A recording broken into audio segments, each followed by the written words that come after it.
Welcome everyone. अब तक हमने पिछले वीडियो में देखा था कि जब मगध का उत्कर्ष हम कर रहे थे तो आखिरी जो वंश उस वक्त तक रहा था तो हमने वो देखा था कि नंद वंश था। नंद वंश के बाद फिर हमने देखा था कि कैसे विदेशियों का आक्रमण भारत पे देखने को मिला था। प्राचीन इतिहास में सबसे पहली बार जो विदेशी आक्रमण देखने को मिला वो हमें ईरानी और यूनानियों को देखने को मिला। फिर हमने देखा कि किस प्रकार डेरियस ने आक्रमण किया और फिर उसके बेटे जर्जिस के समय पे सिकंदर, जिसे अलेक्जेंडर द ग्रेट के नाम से भी जानते हैं, उसने आक्रमण किया। और आक्रमण करने के बाद जब उसकी सेना ने आगे बढ़ने से मना कर दिया तो 325 बीसी में सिकंदर वापस लौट गया और उसके बाद उसकी 323 में बेबीलोन में उसकी मृत्यु हो गई थी। तो जब सिकंदर यहाँ से वापस भारत से जब वापस जा रहा था तब उस वक्त एक भारत में जो हमारा मगध का जो क्षेत्र था वहाँ पे एक नए वंश की स्थापना हुई। तो अब तक हमने जो नंद में देखा था कि नंद के जो आखिरी जो राजा बने थे वो कौन से थे? धनानंद थे। तो इसकी एक पहले हम पृष्ठभूमि तैयार करते हैं, फिर इसको एक कहानी के माध्यम से पूरे अच्छे तरह से जानेंगे और समझने की कोशिश करेंगे। इसमें क्या हुआ कि जब धनानंद के शासनकाल में एक विशेषज्ञ रहा करते थे जिनका नाम था कौटिल्य, या उन्हें चाणक्य के नाम से भी जानते हैं, या कहीं कहीं उन्हें विष्णुगुप्त के नाम से भी जाना गया है।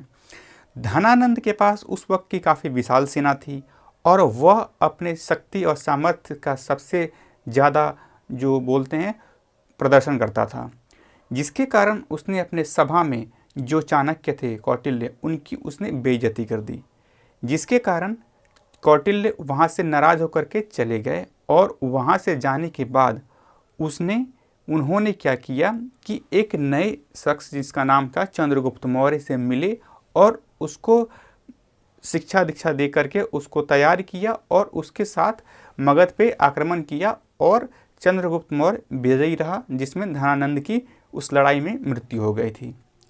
तो सबसे पहले अब शुरुआत करते हैं पहले मौर्य वंश की। मौर्य वंश का जो शासनकाल रहा था इतिहास में दिखाया गया है वह 323 बीसी से लेकर के 185 बीसी तक इस शासनकाल को इतिहास में दिखाया गया है। मौर्य वंश के शासनकाल में भारत में पहली बार केंद्रीकृत साम्राज्य और विस्तृत नौकरशाही देखने को मिली है। ये केंद्रीकृत साम्राज्य जो होता है वो सेंट्रलाइज्ड जो एक सिस्टम होता है ये हमें देखने को मिला सर्वप्रथम मौर्य वंश में, क्योंकि मौर्य वंश का जो शासनकाल था वो एक प्राचीन इतिहास का सबसे गौरवशाली वंश के नाम में से हम जानते हैं।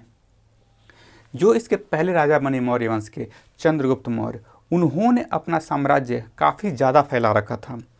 चूँकि मगध का जब शासनकाल चल रहा था तो उनकी जो क्षेत्र थी वो एक नियमित तरीके से एक कंट्रोल्ड, एक सुव्यवस्थित तरीके से ही उनकी क्षेत्र थी, जिनका उनमें उन्होंने राजगीर, पाटलिपुत्र, मगध जैसे प्रदेश पे ही वो अपना साम्राज्य को फैला रखा था। पर जब मौर्य वंश का शासनकाल आया तो अगर हम बात करें पश्चिमी हिस्से से, तो पश्चिमी हिस्से में अफ़गानिस्तान से लेकर के और जो हमारा पूर्वी हिस्सा बंगाल है वहाँ तक फैला हुआ था।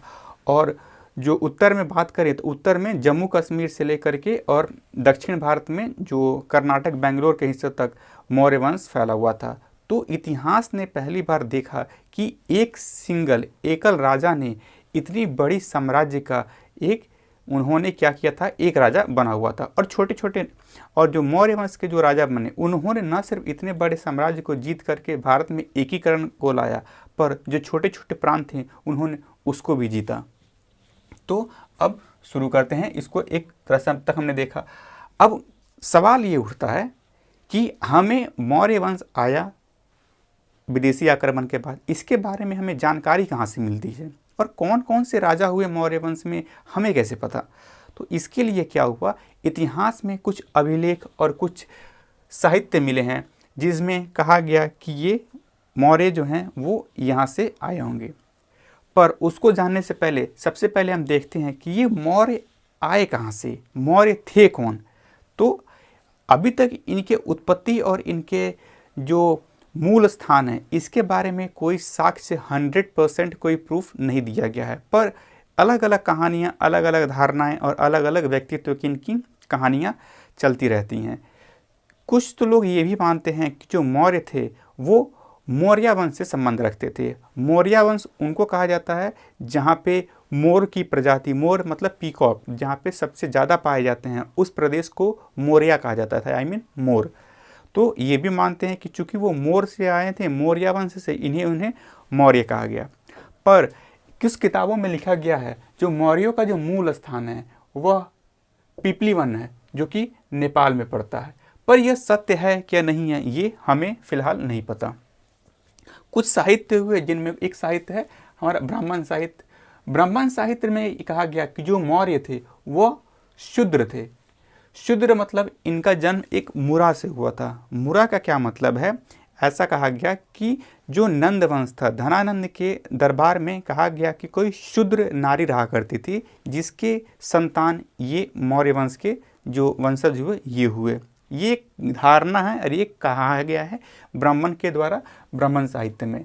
फिर आता है बौद्ध साहित्य। बौद्ध साहित्य में कहा गया कि जो मौर्य वंश थे यह क्षत्रिय थे, इन्हें क्षत्रिय का दर्जा दिया गया मौर्य साहित्य में। ऐसे और भी, यहाँ तक कि जो पुराण हुए, जो अलग अलग जो पुराण हुए, जिन्होंने पुराणों की अगर बात करें तो पुराण में हमें देखने को मिला कि मौर्य वंश में जो राजा आए किस क्रम में आए, ये सब हमें जानने को पुराण में मिलता है।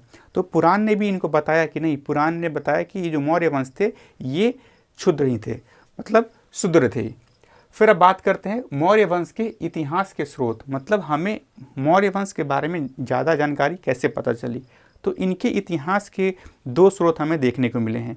पहला स्रोत है साहित्यिक स्रोत, मतलब लिखा हुआ स्रोत। जो किताबें, जो पुस्तक, जो ग्रंथ लिखे गए हैं उनके आधार पे हमें मौर्य वंश के इतिहास और उनके बारे में पता चला। दूसरा आता है पुरातात्विक स्रोत।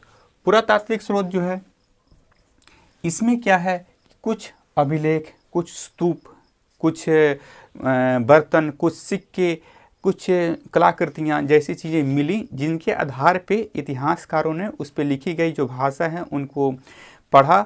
उस भाषा में लोगों ने जो था उसको डिकोड किया और इसके साथ ये अनुमान लगाया कि हाँ, ये मौर्य वंश का इतिहास रहा होगा। तो एक एक करके इसको हम आज कवर अप करने वाले हैं। तो सबसे पहला आता है अर्थशास्त्र। अर्थशास्त्र बहुत ही ज़्यादा महत्व रखता है।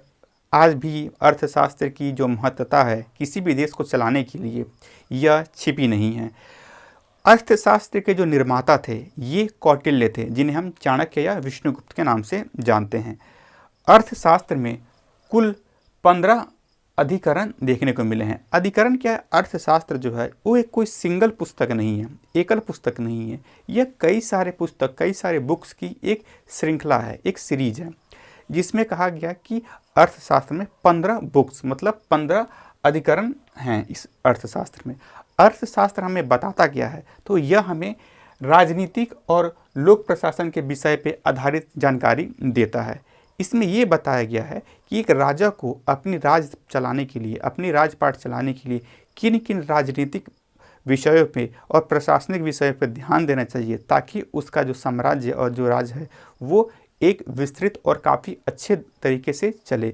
यही कारण है कि मौर्य वंश जो था अपने प्राचीन भारत में सबसे गौरवशाली वंश के तौर पे जो हुआ उभर कर निकला। फिर इस 15 अधिकरण में जो छठा अधिकरण था, 6th अधिकरण, छठा अधिकरण पे जो कौटिल्य थे इन्होंने सप्तांग सिद्धांत दिया।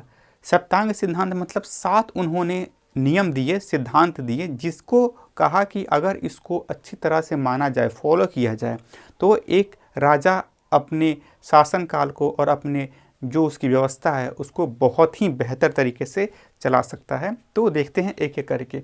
उस सप्तांग सिद्धांत में था राजा, आमत्य, जनपद, दुर्ग, कोष, सेना और मित्र। इसमें इस सप्तांग सिद्धांत जो है, इसमें राजा इसका सबसे प्रमुख माना गया है। कहने का ये मतलब है राजा एक प्रमुख है, एक हेड है। उस राजा को अपना राज चलाने के लिए उसे आमत्य की ज़रूरत पड़ेगी। आमत्य का क्या मतलब होता है कि जो उसके सलाहकार होते हैं उन्हें आमत्य कहते हैं। एक राजा को उसके पास उसके मंत्री, उसके सलाहकार, उसके विशेषज्ञ होने चाहिए, ताकि राजा को सही समय पे उचित निर्णय लेने में राजा की मदद कर सकें और उन्हें सही सलाह दे सकें। फिर आता है जनपद। जनपद इन्होंने ऐसा कहा कि एक राजा है तो उसकी एक टेरिटरी, एक उसका क्षेत्र होना चाहिए जहाँ पे कुछ समुदाय और कुछ जो बोलते हैं कि जो एक टेरिटरी है उसका एक होना चाहिए, डिफाइंड होना चाहिए एक, ताकि पता चले कि हाँ इस क्षेत्र का राजा कोई एक है। फिर कहा कि दुर्ग, अगर राजा को अपने आप को सबसे बचा कर रखना है ताकि कोई दुश्मन उस पर आक्रमण ना करे, तो उसे एक दुर्ग का निर्माण, एक दुर्ग में रहना चाहिए। दुर्ग का क्या होता है मतलब, इंग्लिश में इसे फोर्ट कहते हैं। मतलब क्या है कि राजा अगर सही तरीके से एक दुर्ग का निर्माण करता है तो उसकी जो जनपद या जो उसकी जो क्षेत्र है वह दुश्मनों से प्रभावित नहीं होगी और राजा अपने प्रांत और अपनी प्रजा की हिफाजत काफ़ी बेहतर तरीके से कर सकता है। फिर है कोष। राजा को अपना राज्य चलाने के लिए उसे कोष मतलब धन की आवश्यकता होती है, इसलिए सप्तांग सिद्धांत में यह बताया गया कि राजा के पास कोष की भी भरपूर एक ट्रेजरी, जिसे कोष का मतलब इंग्लिश में हम ट्रेजरी कहते हैं, ये कोष भी होना चाहिए ताकि समय समय पर राजा अपने नागरिक और अपने जनता का उनकी आपूर्तियों को पूरा कर सके। फिर है सेना। अगर राजा को अपना, एक सप्तांग सिद्धांत ने बताया गया, अगर एक प्रदेश को चलाना है तो प्रदेश के पास, जनपद के पास एक सेना होनी चाहिए। सेना होने से क्या होता है कि वहाँ की जो प्रदेश है, जो राजा है, उसके साम्राज्य है वो मजबूत हो जाए ताकि दुश्मन भी उस पर कोई आक्रमण न करे और समय रहने पे वो अपने से कमज़ोर क्षेत्रों पे आक्रमण करके उन्हें विजय प्राप्त करके अपना प्रांत और अपने राज्य का विस्तार कर सके। फिर है मित्र। इतिहास में कई बार देखा गया है कि मित्रता से भी, सिर्फ लड़ाइयों से साम्राज्य नहीं बढ़ाया गया बल्कि मित्रता करके भी साम्राज्य को विकसित किया गया है। तो सप्तांग सिद्धांत में ये भी कहा गया कि अगर आप किसी से मित्रता करते हैं या अपने जो बगल के या जो आपके राजा हैं उनसे आप मित्रता, या आपके जो आपके मंत्री हैं या जो भी आपके नागरिक हैं, इनसे आप मित्र बन के आप अपना काम कर सकते हैं, अपने साम्राज्य को विस्तार कर सकते हैं। ये सप्तांग सिद्धांत कौटिल्य के अर्थशास्त्र के 6ठे अधिकरण में दिया गया। फिर दूसरा जो ऐतिहासिक स्रोत मिलता है वो है इंडिका पुस्तक। इंडिका पुस्तक मेगास्थनीज के द्वारा लिखी गई थी। मेगास्थनीज से एग्ज़ाम्स में या परीक्षा में बहुत सारे सवाल पूछे जा चुके हैं अब तक, और हर एग्ज़ाम में कहीं ना कहीं इनसे कुछ ना कुछ जोड़ करके पूछा ही जाता है, चाहे वो प्री का पेपर हो या कोई मेंस का पेपर हो, रिटन पेपर हो या फिर ऑब्जेक्टिव पेपर हो, इनमें इनका क्वेश्चंस पूछे जाने की संभावना बहुत ज़्यादा रहती है। मेगास्थनीज जो थे वह एक यूनानी राजदूत थे। इसको ऐसे समझते हैं कि जब सिकंदर, अलेक्जेंडर द ग्रेट, जब भारत से वापस जा रहा था तो उसने जो जीते हुए प्रांत थे, जो जीते हुए शहर थे, उसने क्या किया कि पश्चिमी उत्तर हिस्से में उसने एक तक्षशिला में सेल्यूकस निकेटर को उसने क्या किया, वहाँ का राजा बना करके वो वहाँ से चला गया। और उस सेल्यूकस निकेटर का जो मंत्री, जो उसके राज दरबार में रहता था, उसका नाम था मेगास्थनीज। मेगास्थनीज जो था वो यूनानी राजदूत था। उसने एक पुस्तक लिखी इंडिका। इसमें इसने क्या बताया, उसने बताया मौर्य काल के सामाजिक तथा प्रशासनिक संबंधी जानकारी के बारे में इस पुस्तक में बताया। उसने ये बताया कि मौर्य काल चूँकि काफ़ी विस्तृत साम्राज्य, इन्होंने बताया कि पहली बार भारत में एकीकरण और जो था हमारा केंद्रीकृत साम्राज्य देखने को जो मिला, तो उसके कारण क्या क्या थे और इसके बारे में विस्तृत जानकारी इंडिका में जो मेगास्थनीज थे उन्होंने बताई। फिर तीसरा जो हमें जो स्रोत मिलता है वो है मुद्र राक्षस। मुद्र राक्षस जो है वो विकास दत्त के द्वारा लिखी हुई है। ये मुद्र राक्षस जो है यह इस मौर्य वंश में नहीं लिखी गई थी, इसे गुप्त काल में लिखा गया है। गुप्त काल में यह मुद्र राक्षस एक नाटक है। इस नाटक में ये दिखाया गया है कि किस प्रकार कौटिल्य ने, जब चाणक्य की बेइज्जती धनानंद ने की, तो किस प्रकार कौटिल्य ने चंद्रगुप्त मौर्य से संधि किया, उन्हें अपना मित्र बनाया और उनके साथ मिल करके जो मगध पे आक्रमण किया और उसे जीता। इसके बारे में विस्तृत जानकारी इस मुद्र राक्षस में दी गई है। मुद्र राक्षस के हिसाब से भी जो मौर्य हैं उनको शूद्र माना गया है। फिर एक आता है हमारा बौद्ध साहित्य। बौद्ध ग्रंथ भी कहीं कहीं पे इतिहास में इन्हें कहते हैं। बौद्ध साहित्य में क्या है, जो कुछ बौद्ध साहित्य हैं, दीपवंश और महावंश, इसमें बताया गया है कि चूँकि जो बौद्ध धर्म था वो अशोक के समय काल में अपने चरम पे था, मतलब कि अपने जो उसकी प्राधीनता जो थी, जो उसकी जो मेन जो ऑब्जेक्टिव था वो अपने काफ़ी ज़्यादा प्रचलित था। बौद्ध धर्म की अनुयायी उस वक्त अशोक के शासनकाल में बहुत ज़्यादा थे और अशोका ने क्या किया, कलिंग के वार के बाद, कलिंग के युद्ध के बाद बौद्ध धर्म का काफ़ी ज़्यादा प्रचार प्रसार किया। उसमें जो दीपवंश और महावंश है, जो बौद्ध धर्म की साहित्य बौद्ध ग्रंथ कहते हैं, इसमें ये बताया गया है कि अशोक ने कैसे श्रीलंका में बौद्ध धर्म का प्रचार प्रसार किया। इसके बारे में कुछ साहित्य मिलते हैं। फिर कुछ पुराण भी हैं जिनमें जो मौर्य वंश है उनके राजाओं की एक श्रृंखला, एक सूची देखने को मिलती है, उनका क्रम देखने को मिलता है। अब बात करते हैं हम पुरातात्विक स्रोत के बारे में।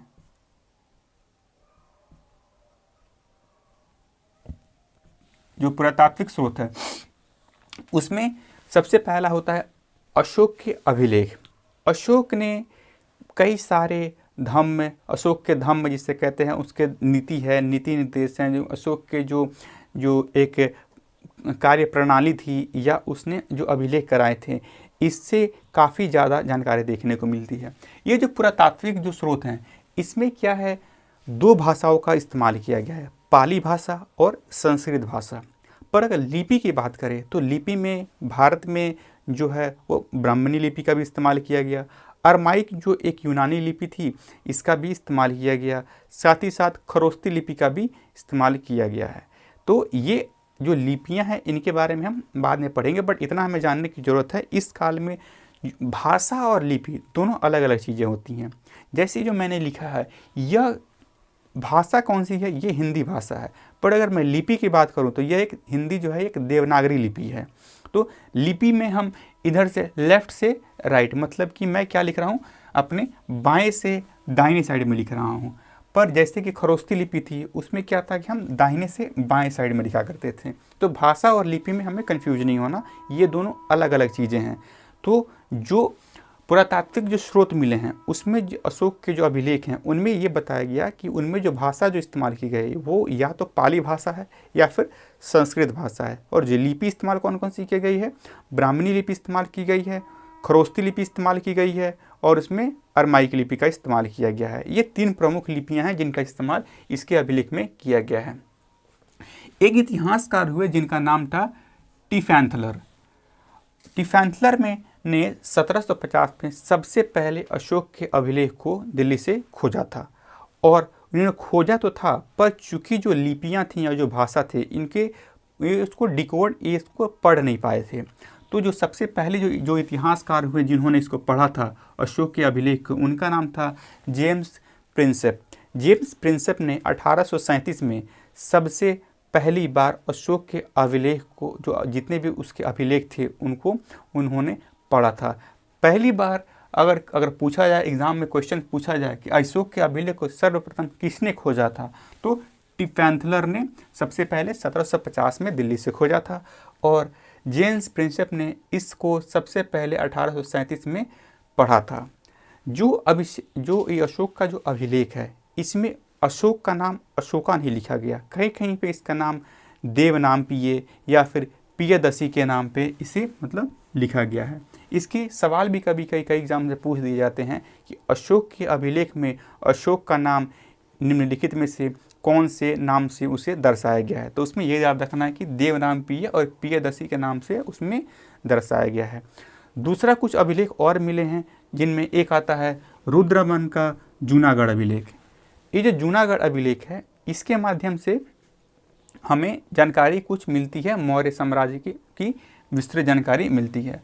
फिर गोरखपुर का जो सोहगौरा एक है, वहाँ पे हमें मौर्य काल के तांबे की थाली मिलती है। गोरखपुर जो कि उत्तर प्रदेश का हिस्सा है, वो वहाँ पे सोहगौरा से तांबे की थाली मिलती है। और बोगौरा जो कि हमारा बोगरा जो कि बांग्लादेश में है, यहाँ से महास्थान अभिलेख मिलता है। यहाँ से भी हमें, इस अभिलेख से भी हमें मौर्य वंश की जानकारी और उनके राजा के क्रम के बारे में जानकारी हमें यहाँ से मिलती है।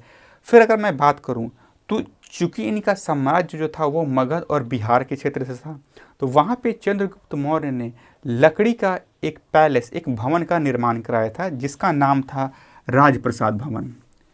ये भवन आज पूरी तरह से नहीं मिलता, इससे कुछ टुकड़े, कुछ अवशेष आज भी देखने को इसके मिलते हैं। तो इसके जो राजप्रसाद भवन के जो अवशेष पाटलिपुत्र पटना से जो हमें मिला है, ये भी वहाँ पे देखने को मिला। साथ ही कुछ और भी चीज़ें मिली, जैसे मृत भांड मिली, अशोका के द्वारा बनाए हुए जो स्तूप हैं, जो सांची का स्तूप है, जो हमारा राष्ट्रीय चिन्ह के तौर पे हम जानते हैं, या अशोका के जो कुछ पिलर्स बने गए हैं जो कि लौरिया नंदनगढ़, लौरिया अरेराज के क्षेत्र में जो मिलता है, ये सारे स्तूप हो गए और या जो मृद भांड हो गए, ये सारी चीज़ें हमें बताती हैं कि भारत में जो था मौर्य वंश का शासनकाल था और उनकी समय क्या थी। चूँकि ये जो शासनकाल आया था ये यूनानियों के बाद आया था, और यूनानियों के बाद से जो भी शासनकाल आया है वो लिखित में उनकी अभिलेख मिले हैं, तो इसलिए इसके बाद के शासनकाल की हमें तारीख याद करनी ज़रूरी हो जाती है। इसलिए ये जानना जरूरी है कि मौर्य वंश की शुरुआत कब हुई थी, 325 बीसी में, और ये कब तक रहा था, 185 बीसी तक। ये तो हमने पूरा देखा कि मौर्य वंश के बारे में जानकारी कहाँ से मिलती है। अब समझते हैं कि मौर्य वंश की स्थापना हुई कैसे। मौर्य वंश जो हमारा हुआ, इसमें मैंने बताया कि कौटिल्य की बेइज्जती करने के बाद, उनकी बेइज्जती करने के बाद कौटिल्य ने धनानंद का दरबार छोड़ा और उन्होंने क्या किया, चंद्रगुप्त के पास से मिलके, चंद्रगुप्त मौर्य जो थे उनसे मिलके मगध पे आक्रमण किया था। पर मैंने ये भी बताया कि मौर्य वंश की जो उनका मूल स्थान है ये हमें पता नहीं मिलता, एग्जैक्ट जानकारी हमें नहीं मिलती, पर कहीं कहीं उन्हें ये बताया गया कि वो पिपलीवन नेपाल से भी रखते हैं साहित्य। कुछ ने इन्होंने ये भी कहा, एक इतिहास में तो एक जगह ये भी लिखा गया है कि जो कौटिल्य चाणक्य थे उन्होंने एक शिकारी से चंद्रगुप्त मौर्य को खरीदा था। अभी आजकल क्या है कि अगर देखी जाए तो अगर चंद्रगुप्त मौर्य के बारे में या कौटिल्य के बारे में अगर एक बेहतर जानकारी और बेहतर जो चीज़ें हमें जानने को चाहिए तो डीडी नेशनल पे एक बहुत पुराना एक टीवी सीरियल आता था चंद्रगुप्त के नाम से, या फिर उनका एक और भी नाम था, उनका चाणक्य और चंद्रगुप्त मौर्य के नाम से सीरियल आया करते थे। उनमें काफ़ी डिटेल में चंद्रगुप्त और चाणक्य के बारे में बताया गया है। आज तो कई सारे टीवी सीरीज और सब चीज़ें आ गई हैं, कोई मूवीज़ भी आ चुकी हैं जिनसे, पर ये जो कहानियाँ जो मूवीज और टीवी सीरीज में दिखाई जाती हैं, ये कहानियाँ काफ़ी हद तक काल्पनिक के तौर पे भी दिखाई जाती हैं ताकि दर्शकों का मनोरंजन होता रहे। तो इन्होंने क्या किया है कि कई सारे तथ्य को उठा करके एक कंबाइंड स्टोरी बना दी है, पर इनकी जो ओरिजिन है, जो उनका मूल निवास है, इसके 100% 100% साक्ष्य नहीं मिलते हैं। तो हुआ क्या कि अब क्या था कि चाणक्य जो थे उन्होंने चंद्रगुप्त मौर्य के साथ मिलकर के इस पर आक्रमण किया। जो आखिरी जो शासक था, जो धनानंद था, इसको पराजित किया, इसकी मृत्यु हुई। और फिर क्या हुआ कि 322 बीसी में धनानंद को चंद्रगुप्त मौर्य ने चाणक्य की मदद से हराया और एक नए वंश जिसका नाम है मौर्य वंश की स्थापना करी।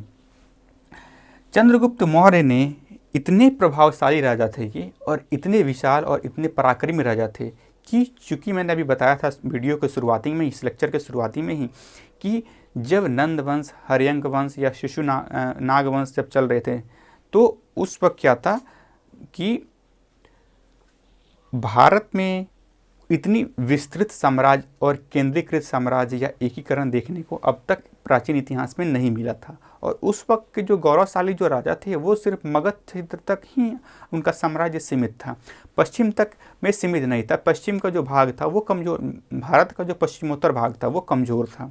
इसीलिए जितने भी विदेशी आक्रमण हुए, यहाँ तक भी हुए या आगे भी जो देखने को मिलेंगे, वो भारत के पश्चिमोत्तर भाग से ही देखने को मिले हैं।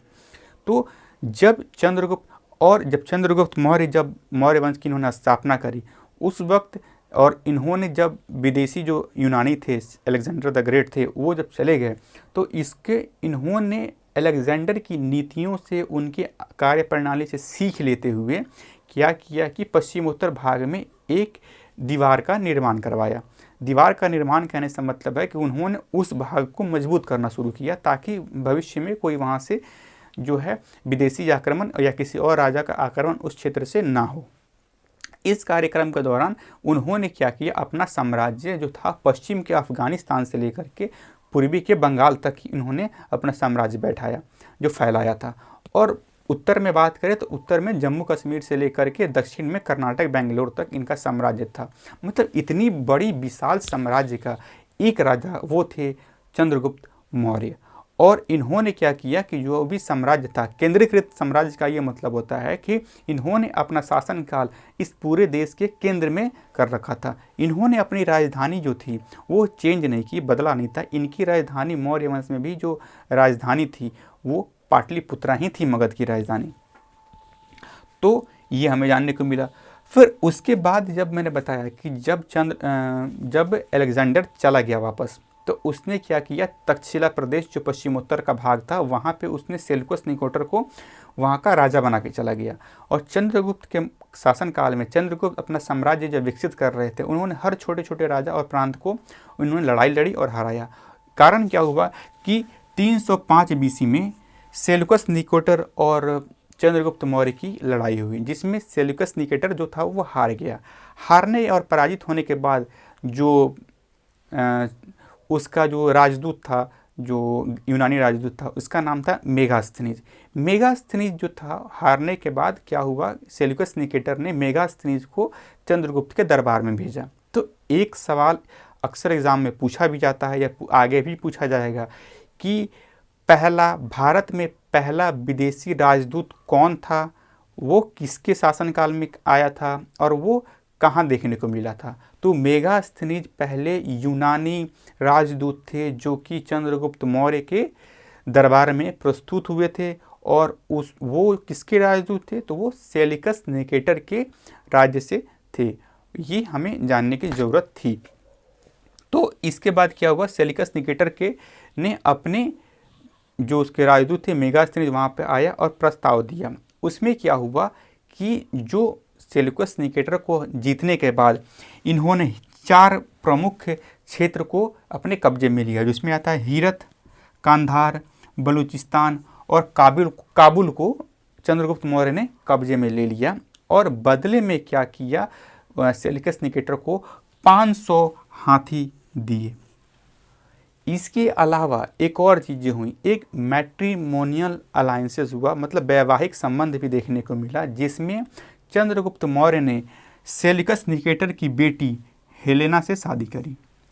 तो इतिहास में एक ये भी सवाल उठता है, क्वेश्चन अक्सर एग्जाम में पूछे भी जा सकते हैं या पूछे भी गए हैं, कि सर्वप्रथम भारत में पहली बार विदेशी वैवाहिक संबंध कहाँ देखने को मिला।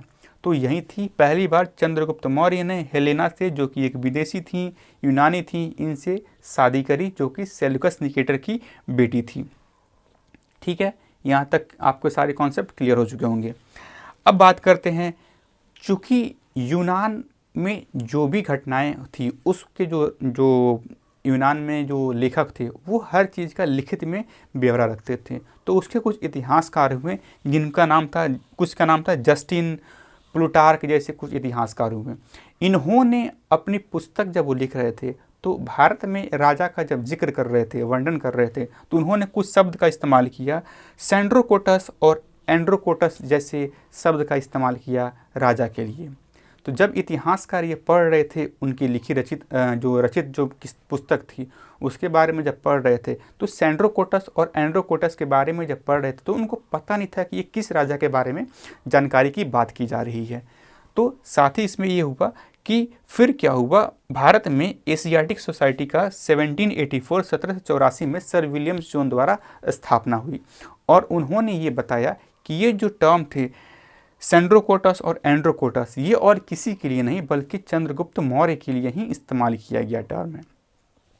और फिर उस वक्त क्या था, जो चंद्रगुप्त था वह जैन धर्म का अनुयायी था। जैन धर्म में हुआ क्या, जब महावीर की मृत्यु हो गई, उनके मृत्यु के 170 साल बाद मगध में अकाल देखने को मिला, फैमिन देखने को मिला। उसमें क्या हुआ, जो कुछ लोग जो थे वह भारत के दक्षिण हिस्से में पलायन कर गए। उनमें कौन कौन से लोग पलायन करे, तो चंद्रगुप्त मौर्य जो थे वो वज्रबाहु के साथ मिल करके 298 BC में चंद्रगिरी पहाड़ी, जो कि श्रावण बेलगोला कर्नाटक में पड़ता है, उधर वो पलायन कर गए। वहीं पे क्या हुआ, चंद्रगुप्त मौर्य की वहीं पे उसी दौरान उनकी चंद्रगिरी पहाड़ी में ही इनकी मृत्यु हो गई थी।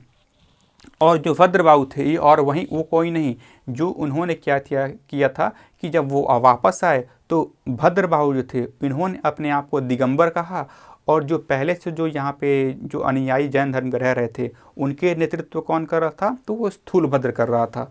तो स्थूलभद्र ने क्या किया कि वो अपने आप को उसने श्वेतांबर कहा, और जो भद्रबाहु थे इन्होंने अपने आप को दिगंबर कहा। और यहाँ से जैन धर्म का क्या था, दो भागों में बंटवारा हो गया था। वहाँ पे एक था श्वेतांबर कहलाए, दूसरे अपने दिगंबर कहलाए।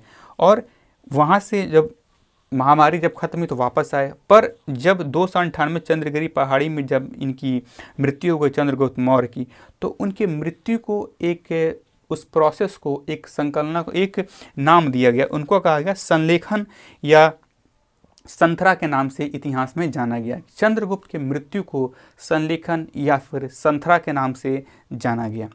तो यहाँ तक तो हमने देखा, पूरा मौर्य वंश का सारा इतिहास हमने कवर अप किया। अभी हम 3 सेकंड का ब्रेक लेंगे, आप इस वीडियो के साथ बने रहें, फिर हम कंटिन्यू करेंगे अशोका के अशोका नहीं बल्कि जो चंद्रगुप्त के जो बेटे थे इनके बारे में हम आगे कंटिन्यू करेंगे। जस्ट 3 सेकंड का ब्रेक लेते हैं, फिर आपसे वापस मिलते हैं।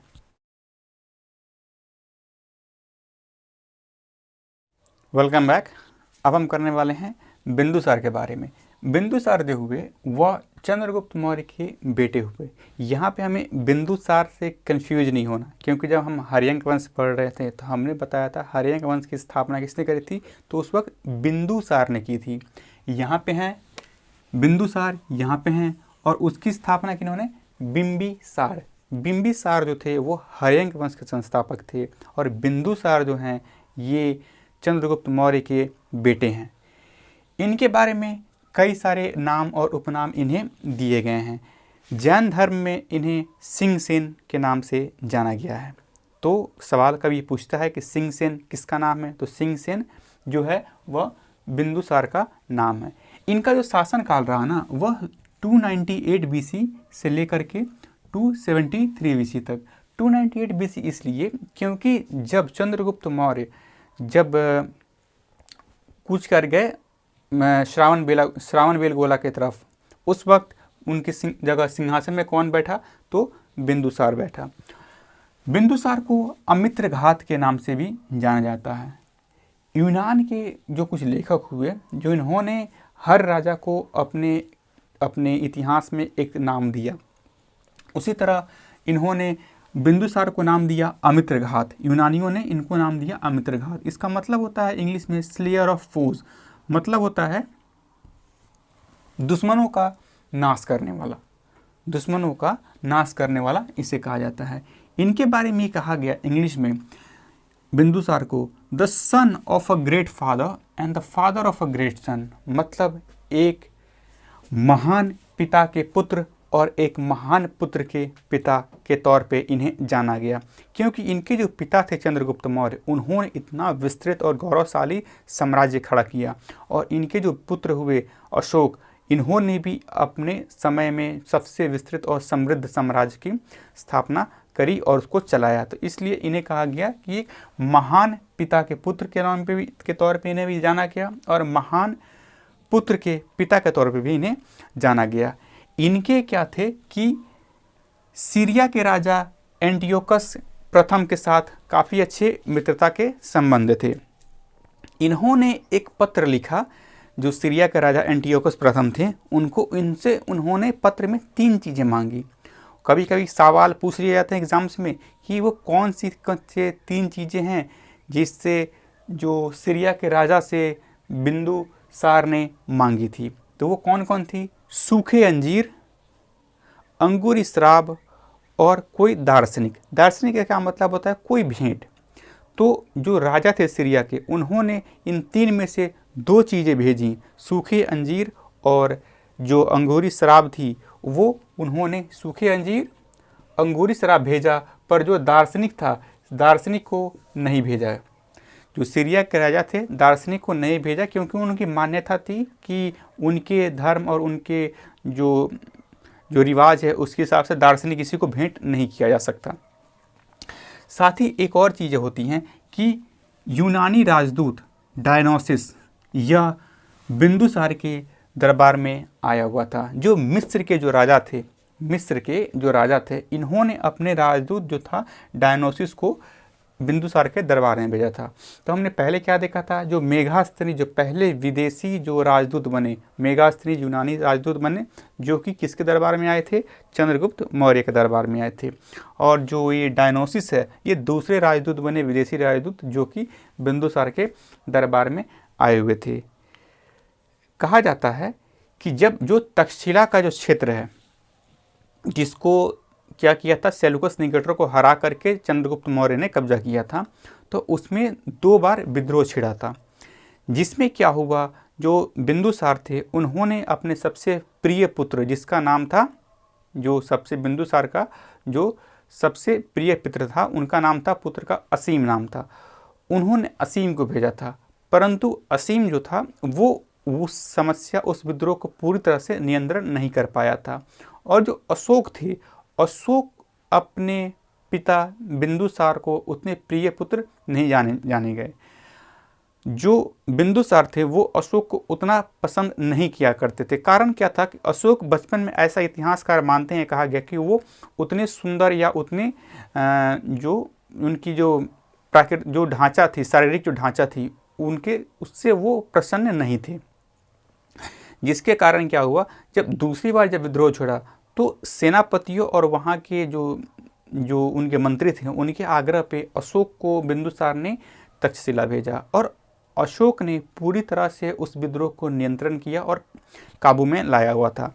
जिससे इतिहासकारों और जो वहाँ के मंत्री थे उन्होंने माना कि नहीं, अशोक में जो है प्रशासनिक क्षमता देखने को सर्वप्रथम कहाँ, तो तक्षशिला के विद्रोह के नियंत्रण के दौरान देखने को मिली। परंतु जो बिंदुसार थे वो अशोक को राजा बनाना नहीं चाहते थे, वो अपने जो उनका जो प्रिय पुत्र था उसको राजा बनाना चाहते थे। परंतु जब हम अशोक के बारे में पढ़ेंगे तो ये जानेंगे कि आखिर अशोक राजा कैसे बने थे। पर हमें फ़िलहाल इतनी चीज़ों की जानने की ज़रूरत है। यहाँ पे हमने सारी चीज़ों को कवर अप किया अच्छे से यहाँ पे। अब क्या है, अब इसके बाद जो अपकमिंग वीडियो लेक्चर में बनाने वाला हूँ उसमें हम करने वाले हैं अशोक के बारे में पढ़ेंगे, जो कि बिंदुसार के बेटे हुए। और फिर इसके बाद हम पढ़ेंगे अशोक ने जो कलिंग की लड़ाई लड़ी थी वो, उसके बारे में हम देखेंगे। और किस प्रकार कलिंग की लड़ाई ने अशोक की जो उनका जो माइंड सेट है, जो उनकी सोचने की क्षमता है, उसको परिवर्तन किया और किस तरह अशोक ने बौद्ध धर्म को अपनाया, इसके बारे में हम अगले वीडियो में देखेंगे। अगर आपको वीडियो पसंद आ रहा है तो इस वीडियो को लाइक करें, कमेंट करें और चैनल को सब्सक्राइब भी कीजिए। साथ ही जो भी नोट्स हम यहाँ पढ़ा रहे हैं, आप हमारे जो डिस्क्रिप्शन बॉक्स में टेलीग्राम चैनल जो स्क्रीन पे भी दिख रहा है, वहाँ पे अगर आप उसको ज्वाइन कीजिए, वहाँ पे आपको free of cost daily newspaper Hindi और इंग्लिश में आपको फ्री ऑफ कॉस्ट मिल जाएंगे। और हम वहाँ पे हमेशा क्विज वगैरह भी अपलोड करते रहते हैं। मिलते हैं आपसे अगले वीडियो में, तब तक be safe and be happy.